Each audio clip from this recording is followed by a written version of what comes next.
Hello, females on fire! I hope you've had an inspiringly productive day. I'm just back from a day out with the kids and we went down to see my mum, my dear old mum. Love her to bits. And we went for a beautiful walk in the woods, which were in full bloom with bluebells, and they looked absolutely stunning, and I wish I could have spent all day in there, but alas, I had the kids with me. Anyway, when we got back to my mum's house, she sent me down to the local estate agent. Someone she knows is selling their house in the village, and she wanted to get the details because, like most people, she's a bit of a nosy neighbour, but she didn't want to be recognised, so she sent me down to do her dirty work.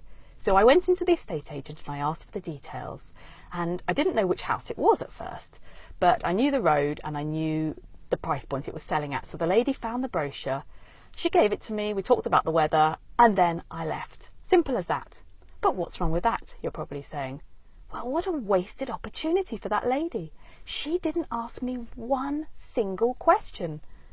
I couldn't believe it. She didn't ask me what sort of thing I was looking to buy, what my priorities were. She asked me nothing. So I could have been a serious buyer for all she knew, and yet she didn't start instigating a dialogue that could possibly have led to a sale. And it got me thinking, there are so many examples like that in life where people miss opportunities to start building a relationship which might lead to a sale. And I think a lot of people are scared of sales. They don't want to be seen as sort of pushy or salesy. And I want to tell you now that sales doesn't have to be like that if it's done the right way. I come from a sales background. My first job was selling washing powder in the north of England, and then I graduated up to selling billions of dollars worth of products every single year. And I'm going to talk about that a bit more another day, and I'm going to talk a lot more about the sales technique. But the message I want to get out today is that sales doesn't have to be hard work, and it doesn't have to feel all icky.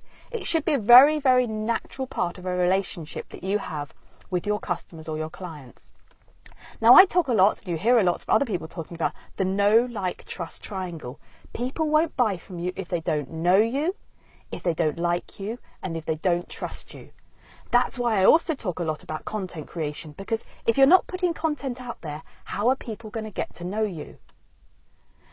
It's a bit of sort of up to people that they'll know whether they like you or not. That's why it's really important to be sort of true to yourself, because if someone resonates with you and likes the message you put out, they will like you.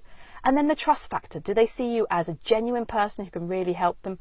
Or are you full of BS? And are you promising things that are never going to happen and really painting an unrealistic picture of things? So the know, like, trust triangle is really important. And this is essential in building relationships with your customers or your potential customers. When you can build those relationships, then sales comes much more naturally. It becomes a natural extension of the conversation. It's not something you have to suddenly drop in there. It's something that sort of leads on. People become curious about you. People become curious about what you're doing. And then it leads naturally into a sales conversation where you can talk to them about your offerings and about your products and about your services, but in a very natural way.